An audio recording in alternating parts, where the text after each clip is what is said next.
పండుగ ఇంకా పురాగా ఎల్లనే లేదు. అప్పుడే శానా దిక్కుల్లా గణేష్ పండుగ ముచ్చట్లు వినబడుతున్నాయి. ఈసారి ఎసొంటి గణేషుని పెడదాం, ఎట్లెట్లా చేద్దాం, ఎన్ని పైసలు వేసుకుందాం, చందాకు ఎప్పుడు తిరుగుదాం అని గిట్ల తీరొక్క తీరు ఆలోచనలు చేస్తుర్రు. అన్నట్లు చవితి పండుగ అంటే యాదకొచ్చింది. పట్నం అంతటా విగ్రహాల తయారీ మోకందుకుందట. మరి పార్రి ఎట్లెట్లున్నాయి ఏం కథ అనేది ఒకసారి అట్లా పోయి చూద్దాం.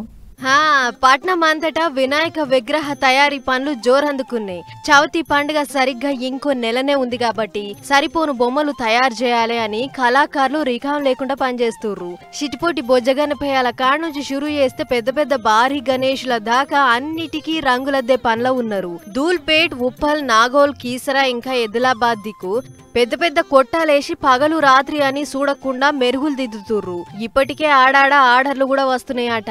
మొదలే బుక్ చేసుకుంటే డిస్కౌంట్లతో పాటు అనుకున్న గణేశుడు దొరుకుతాడు. అందుకే అడ్వాన్స్ బుకింగ్లు చేస్తుర్రు చాలా మంది. పండుగ దగ్గర పడుతుందని సరిపోను పనోళ్లు లేక బయటి రాష్ట్రాలకెంచి పిలిపిస్తుర్రు. అయితే పెద్ద ముచ్చటేందంటే బొంబాయి పట్నంలో గణేష్ పండుగ మస్తు జోరు చేస్తారు కదా.